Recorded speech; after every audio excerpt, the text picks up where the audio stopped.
I know a lot of people put out a lot of lists about various things, and I don't do that very often because I usually think I just end up being redundant to all of that, and I don't like being redundant. But it did occur to me that there is one list out there that I think I could reasonably call unique enough to make it worth putting out there for you, the viewers. And that list is my list of my favorite Rush deep cuts, my top 10 songs from Rush that you really don't hear getting much attention. I know. It's a band that doesn't really have hits. They have literally one top 40 hit in New World Man, and they don't have a lot of songs that broke into the popular lexicon until recent years when a lot of these things have achieved classic status, like Tom Sawyer, Subdivisions, YYZ, and Limelight. Well, meanwhile, they've got a lot of other songs that you don't hear them play in concert, and you don't hear very often even on the stations that normally would play them. And this is my top 10 list of those Rush deep cuts. Coming right up.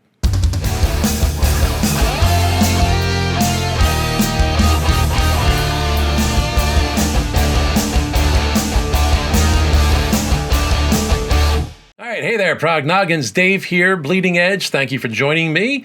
As noted, this is my top 10 list of Rush deep cuts, the songs I picked that you normally don't hear getting much attention, that don't get a lot of airplay, if any at all, don't even get played a lot in their live performances. So the things where you gotta know the band a little bit to dig into them, and you gotta know the albums a little bit. But hopefully, for some of you, these are songs I'm going to introduce you to that maybe you weren't aware of, that maybe you haven't gotten that far into listening to their back catalog, and I can do a public service by directing you towards at least what I consider to be their best 10 deep cuts. A couple caveats here. Number one, again, this is all purely subjective. I don't pretend to put these out here as something objectively their top 10 deep cuts. Number two, admittedly, I'm actually going to present 12 songs here because I had a couple runners-up. And when I made my initial list, it came out to 12, 13. I think I cut one off. And the other two, I just wasn't sure that I wanted to omit from the list. But I wanted to give a little acknowledgement to them. Meanwhile, there is one out there that is questionable as whether or not it's even considered a deep cut. But we'll explain that in a little bit when we get to that. So, hang tight. Recognize that I have my certain predilections. And as a predictor, I'll let you know that I came on board with Rush right in between Signals and Grace Under Pressure. I may tell you a little bit about my tendencies and what I do or I don't like in Rush, but of course I love pretty much all of Rush. There's not every single song, obviously, but meanwhile, before I start to ramble, let's get to the list, starting with our runners-up. Oh, sweet miracle.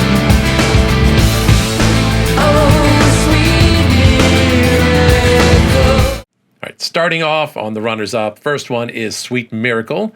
Now, maybe it's the fact that it's part of Rush's return after Neil's family tragedies, or perhaps it's the inherent emotion in the music and in Geddy's really fine vocal performance, or maybe it's how Neil's lyrics are somehow both rational and spiritual at the same time, which is not an easy balance to pull off, but the master wordsman himself, Neil, can pull that off, of course. But this one was always a highlight from Vapor Trails for me.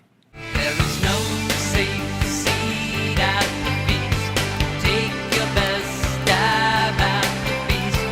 Night is turning. And the other runner-up is Anagram for Mongo. Now, I can't say, in all honesty, that this is one of my favorite musical compositions by the lads of all time. But I can say it is definitely one of my all-time favorite lyrical compositions of any band, not just Rush.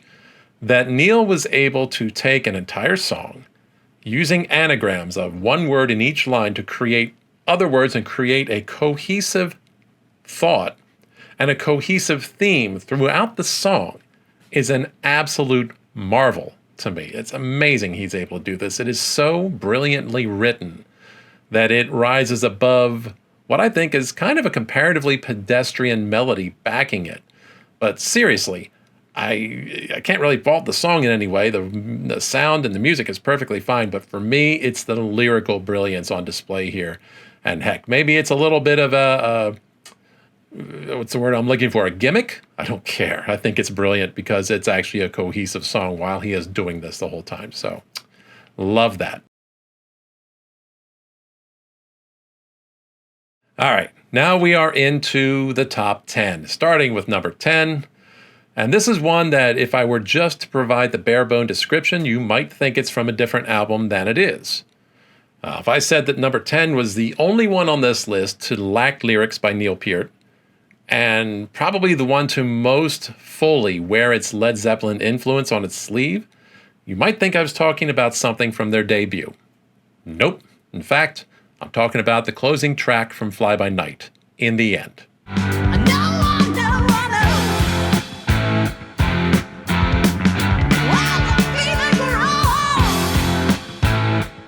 Now, Fly By Night gets a lot of attention for, of course, being Neil's first album with the band and for showing their first steps towards becoming the progressive rock giants that we will come to know them as being today.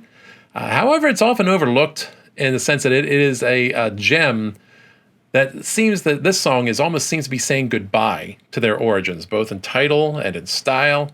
It's a nice laconic rocker that starts with gentle guitars and Geddy singing in his lower vocal range. It's part of him, I think, moving away from his more shouted style, that's his words, into a more melodic approach and a more melodic use of his voice. Well, I can see what you mean. It just takes me longer. And in the midsection, it does this nice job of turning up the distortion. It brings in the drums, and then Geddy shifts to grittier vocals that we kind of known him for up at that time anyway. And at the same time, it never really quickens the pace. It keeps that same tempo.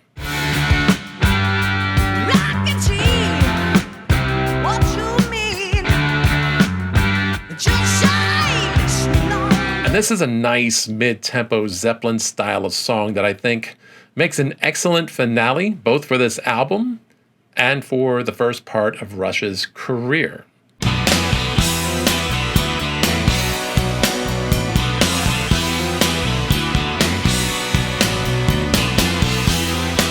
All right, number 9. We are talking about Ghost of a Chance from Roll the Bones. Now, I'll be honest, Roll the Bones as an album has always been a struggle for me personally. It opens with an absolute trifecta of classic Rush tunes, but then it kind of falls apart on side 2 for me. And as much as I was excited about the Rupert Hine experiment, friends and I had talked about it and even thought of it as a dream match for him to produce for them before they even announced he was linking up with them. Ultimately, it was a bit of a disappointing one for me. I had high expectations for it. And I don't know, I think his approach to the sound and the production for them, it didn't quite click for me the way I would have liked it to. I think I enjoyed it enough over the time, at the time, but over the years, I don't know, it didn't wear as well in many ways. It depends on the song. And I know his approach was to say, hey, let's highlight their power trio. Well, I think he did a good job at highlighting them as a trio by separating the instruments, but I'm not quite sure he got the power part down. And that's a shame because he really did some great stuff leading up to that point that I almost universally enjoyed. Just not this stuff as much.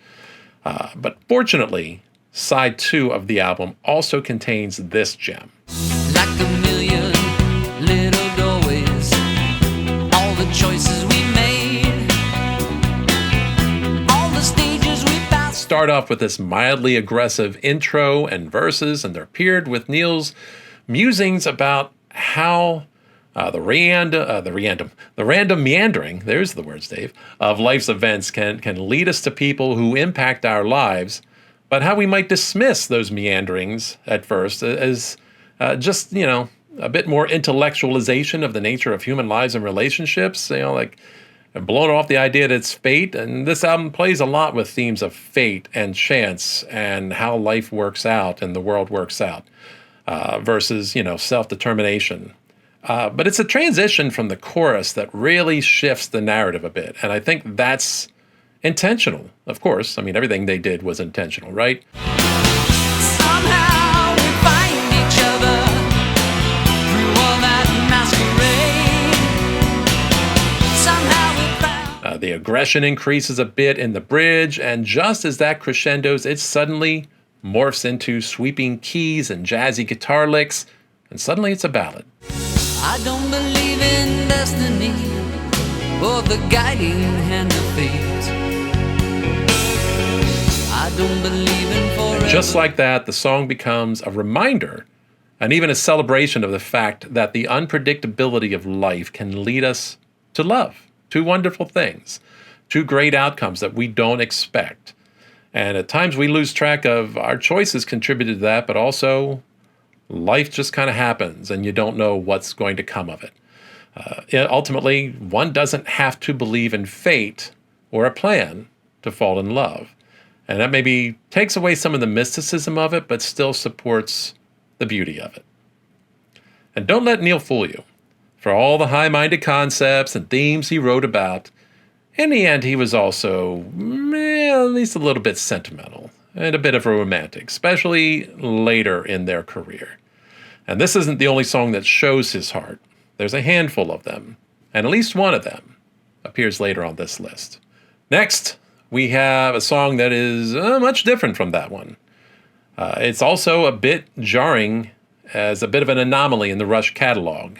And this is Double Agent from Counterparts. Where would you rather be? Anywhere but here. When will the And it's a song that features aggressively angry guitar riffs over pummeling drums and spoken word verses from Geddy. Almost spoken word. They're spoken with a little bit of a bluesy tone to them, I guess is what I'd say. A bit stylized as opposed to simple spoken word, but he puts his own little spin on it. And the lyrics take us through an almost nightmarish vision of a dreaming soul wrestling with choices, apparently consequential decisions before him. And the choice between darkness and light, as the closing lines remind us in the song. On the edge of sleep, I was drifting for half the night, anxious and restless, pressed down by the darkness, bound up and... Now it's the relentless attack of the guitar and the drums in a manner that is much less focused on melody than we're used to hearing with Rush, leaving only Geddy's voice to provide some relief in the bridge and the chorus that really emphasizes the cold, mechanical nature of this nightmare. wilderness of mirrors were of polished steel, gears and iron chains turned the grind. Meanwhile, Alex provides a truly theatrical solo that ramps up the urgency with these twin crescendos, I guess I'll call them, followed by a chaotically ripped breakdown, and then a finale that is almost melodic and yet still unsettling at the same time. He really kind of holds on to the mood of this nightmare, and honestly for me I think it's perhaps his most unique solo of all time.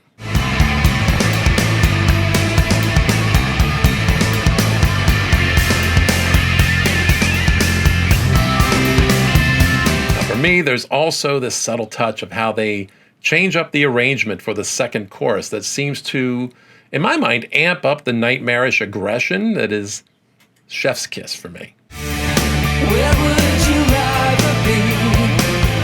Anywhere but here. When will the time... And let's not overlook the lyrics that present this landscape worthy of something out of the mind of Clive Barker. This one gives us a taste of darkness that for me is really rivaled by only one other song of theirs, which, interestingly enough, also made this list, which probably shows my predilection for dark material. And interestingly enough, the very next song we're going to follow this up with is Available Light from Presto. Play of light, a photograph, the way I used to be. Some half-forgotten strength. Unconscious decision on my part to have this one back-to-back with the last. Really didn't intend that. It just happened to be. And it's just so interesting how it contrasts light against the darkness of Double Agent. This is Neil waxing poetic, both with imagery of the omnipresence of natural phenomena such as light and wind, and also his expression of his desire to travel as far as those elements travel themselves. Now, the song begins with a somewhat mournful piano and these sedate vocals from Geddy, and it's all embellished with some bluesy licks from Alex just to spice things up. Restless wind, I've seen all things, every kind of light, rising. And then it ramps up a bridge that optimistically reminds us of just how wind and light can connect us to the world and to each other.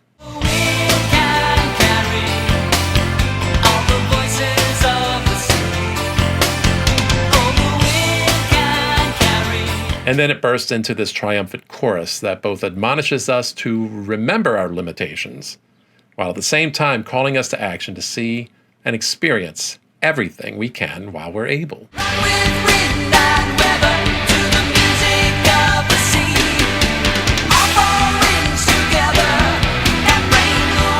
And when the chorus ends with this almost pleading cry from Geddy, as if asking for just a little bit more time, it is perfect.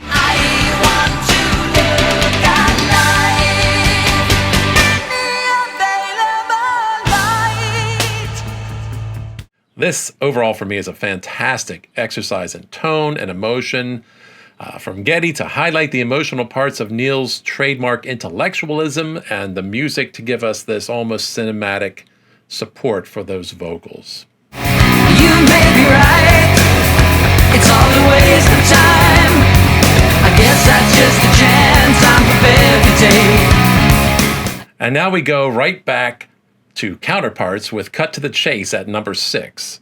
Now, this is an album most remembered as Rush's 90s dalliance with grunge and alt-rock influences, though I'd say in many ways that's not entirely accurate. It's definitely there. The difference in my mind being in many ways is grunge tended to find a groove and stay with that throughout the song with very little variance. That could be an incorrect interpretation, but that's how I've always seen it.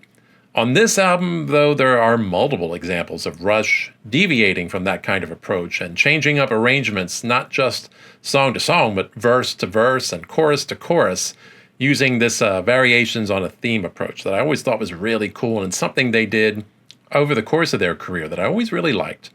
That being said, this song is one of the songs that most shows that early 90s influence, as it seems to have the guys getting in touch with their youthful defiance. It opens up with this just barely restrained guitar and bass, not huge riffs, but propulsive nonetheless. There's a sense of motion forward, not unlike a coiled potential force of a drag racer sitting at the line waiting for the green. It feels fast, really even before it moves. It is the fire that lights itself, but it burns with a restless flame. And then Geddy is singing with this world-weary kind of tone of observational wisdom over that until the drums come in, and that's when it launches everything full forward. The green was just given and the drag racer has launched.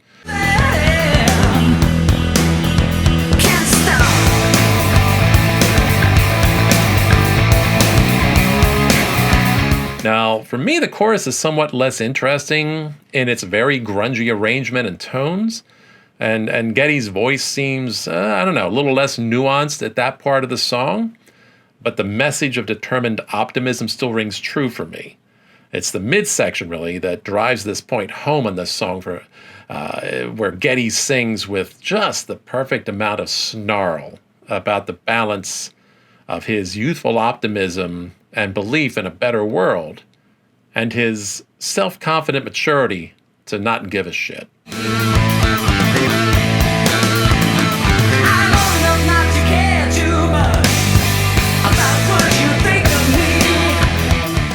That's the part that really always hits me, and it's such a cool moment there. He's both optimistic and defiant at the same time. Finally, we got Alex's solo that's easily among my favorites of his and sadly overlooked, as he just perfectly balances melodic nuance and youthful bravado. It's almost like Neil told him the song is about the sweet spot between the defiant exuberance of youth and the hard-earned wisdom of adulthood, and Alex not only understood the assignment, he embodied it.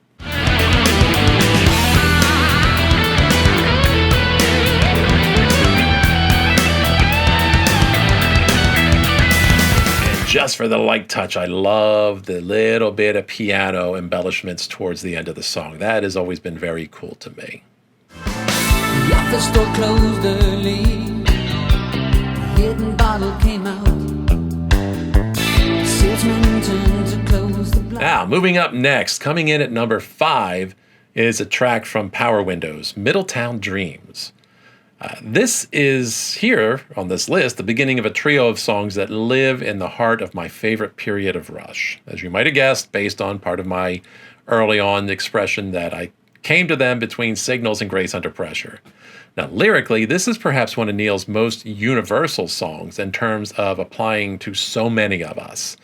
It's not a fantastical story or a fantasy about trees or road trips through sci-fi landscapes. It's not intellectual musing on personal responsibility or chance versus choice or how fear can lead us to self-destructive actions.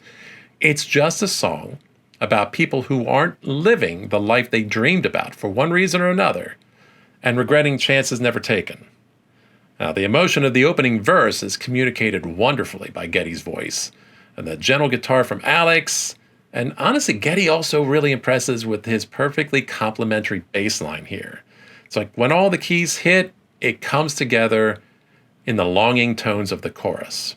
Dreams flow across the hard line, feeding on the fires.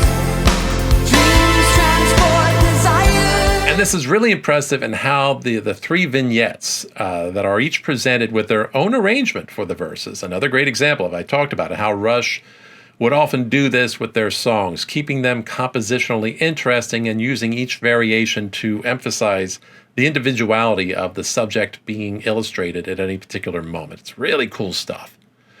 And here we have another stellar guitar solo from Alex, overlays Geddy's absolutely tearing it up on bass. Like the two of this together, it's less of a solo than it is a brief instrumental jam that is honestly among their best. It is such a cool section.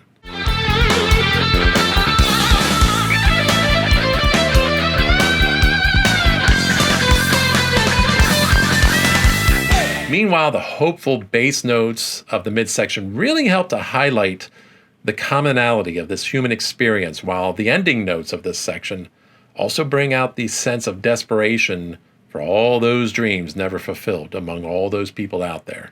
And it happens to a lot of us. And then the song closes with more instrumental jamming from Geddy and Neil. This is an album that doesn't quite get the credit it deserves for that aspect. Yeah, admittedly, Alex is sidelined, seemingly buried in the mix, off to the side a bit, but he also gets some really memorable highlights and some opportunities to shine.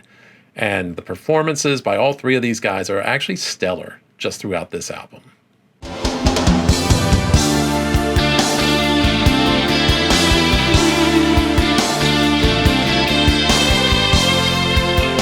Now, coming in at number 4 is a track from the album that succeeds the last one. That, of course, is Hold Your Fire, and the song is Open Secrets.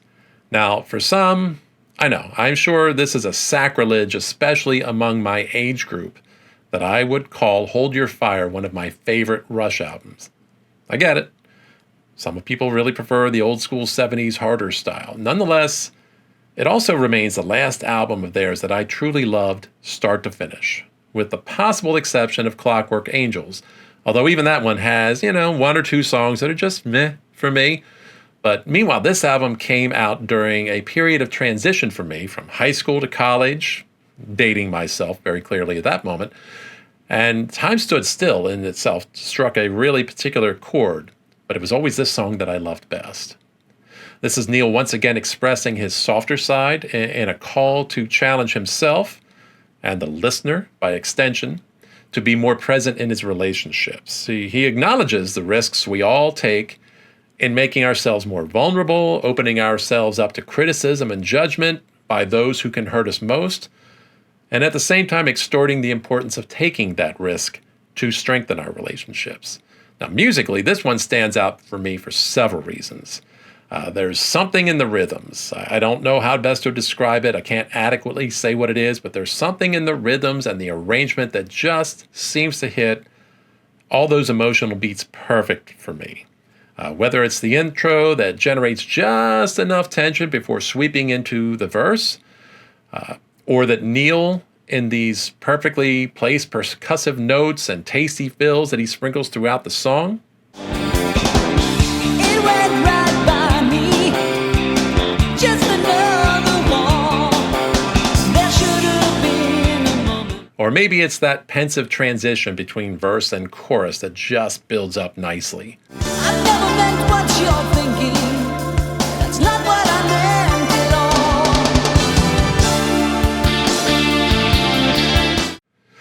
Or maybe it's when that chorus finally explodes in these grand, expansive keys, blended perfectly with the bass and the guitar, and punctuated with these musical stabs between the vocal lines. Well, I guess we all have these feelings. You can't leave unreconciled.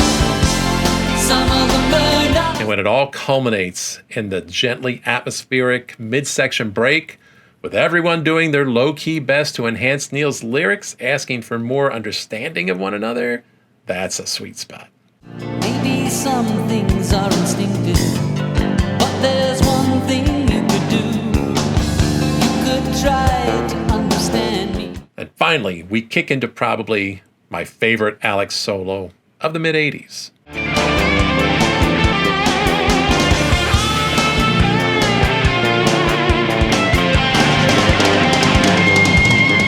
So for me, ultimately, this is just about the pinnacle of 80s Rush. I love this album and I love this song.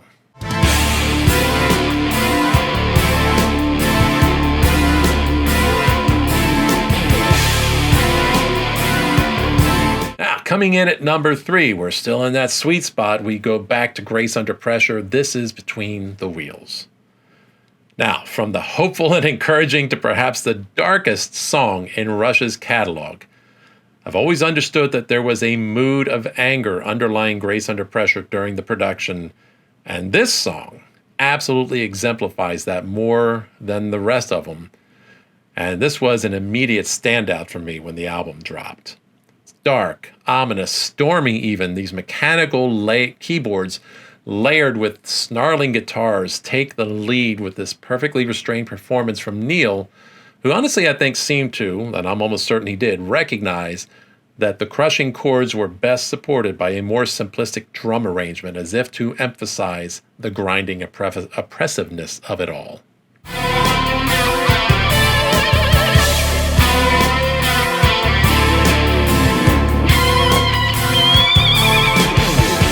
And this grinding industrial arrangement continues into the verse as Geddy's singing of wars and technological encroachment on our lives and the struggle just to survive it all. Living in real time, holding the good time, holding on to yesterdays. And then the music accelerates into this gallop as the lyrics shift to nihilistic imagery of an inevitable death at the hands of technology, almost to signify that speed of the vehicle that we are picturing barreling forward and taking life as it moves along. You know how that rabbit feels, going under your speeding wheels. Bright images flashing by like windshields. And then the chorus is driven by urgent, unsettling keys that drive the tension as Neil's words express how quickly we can go from prosperity to devastation, finally resolving into probably the bleakest lyrics of Rush's career. And then we return to the grind again. Another war, another wasteland, and another lost generation. And later we get another brilliant license solo which charges forward with the pace of a deadly machine as we picture in the lyrics, and is equal parts scream and wail, and then ending in defiant notes before handing off to Geddy's final strident lines.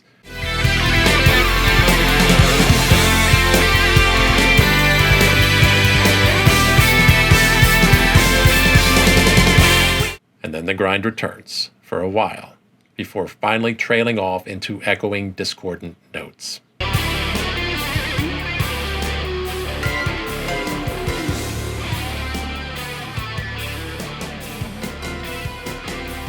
such a bleak and dark, depressing song filled with so much of that Cold War angst at the time, and yet so powerfully composed and performed. I love it. I really someday want to hear a full-on metal cover of this song.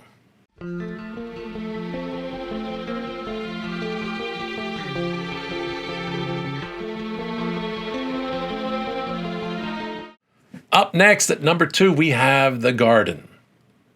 Now, continuing this emotional whiplash that I'm giving people, we come to the song that seems to be the final personal mission statement of Neil Peart and the final song of the final studio album recorded by the band. This one gets me every time. I cannot imagine a more fitting coda to the man behind the lyrics and the band that, for me, just put out the most emotionally affecting song they ever wrote. It all starts with a string section that opens us up with this gently hopeful tones before Geddy chimes in to sing with this, kind of Zen-like resignation about the mystery and the brevity of life over Alex's acoustic guitar accompaniment. In this one of many possible worlds, all for the best or some bizarre. And the chorus shifts to more determined tones, as we're reminded that our ultimate success in life comes not from the material things hoarded or the accomplishments checked off of a list, but from our relationships and how we treat each other and our fellow humans. The measure of a life is a measure of love and respect.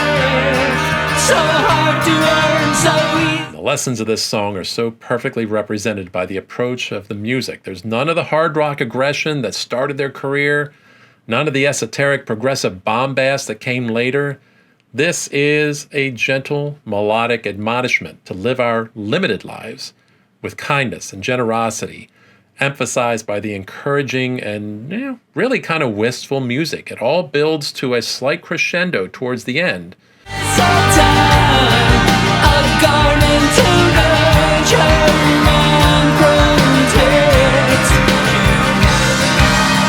But it never overstates the message.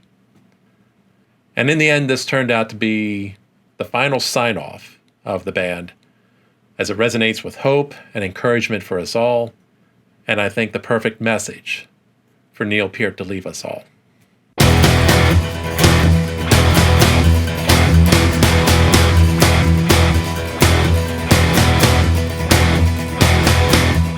And finally, coming in at number 1, the song that I question a little bit as whether or not it qualifies as a deep cut, it's Far Cry from Snakes and Arrows. Like I said, I don't know if this is truly a deep cut. It was the lead single from Snakes and Arrows, but I don't honestly feel like it gets the attention and reverence it deserves.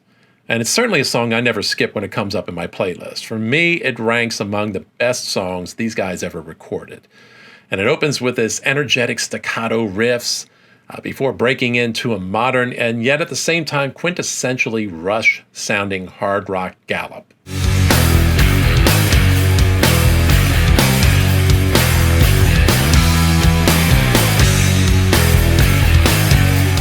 And the lyrics talk about life at the mercy of the shifting tides of fate and leaving us feeling powerful one day and completely helpless the next, both with regularity and with random unpredictability. Riot dogs and wandering madmen, walking with strangers and speaking in tongues. Yet that flow of time. Now the bridge ramps up the propulsiveness as Geddy ponders how the world hasn't turned out as many of us either hoped or expected. And those are true and very prescient words on Neil's part. It's a far cry from the world we thought we'd inherit. It's a far cry from. Before the chorus cranks up the tempo and the power another notch, and the lyrics acknowledge the ups and downs of life, but end with a note of hopeful defiance. I can get back on. I'm ahead of the wheel, and the next it's rolling over me. I can get back on, I can get back on. This song to me is a total pump up. Absolutely worthy of opening a concert to get the crowd revved up And the lads keep the energy and the power high throughout, giving us this glorious hard rock performance for the entire 5-minute runtime. And oddly enough, there isn't really even a traditional guitar solo in it. Just an instrumental break where Alex relies more on sustain and playing around with stretching sounds out for something that's almost ambient in nature, and yet still somehow matches the energy of the song. It's really very creative on his part, I think. This to me is truly a lost, I'm going to say it again. This to me is truly a lost classic in their catalog, and my favorite song of theirs from the 2000s. And there you have it, my top 10 Rush deep cuts. What are your thoughts? What do you think I overlooked? What do you think I overvalued? Am I off the rails here? Are some of you more traditional Rush fans kind of ticked off that only one song on this list made it that was recorded prior to 1984? I get it. Some of those albums to me don't have deep cuts. They're either too short or too classic. So I didn't play anything from those, but at the same time, I think all these songs would, for me, rank ahead of most of those deep cuts I would pull off those albums. I don't know. Sacrilege, you tell me. Do your thing in the comments section. And while you're at it, don't forget to take a moment to like and subscribe. It does a lot to help grow the channel, and I would much appreciate it. So, thank you once more for watching. I hope you enjoyed my list. I hope it didn't piss you off too badly. Finally, as always, I leave you with a reminder to never fear to deviate from the norm. I wonder where I got that line. And as always, keep it prog.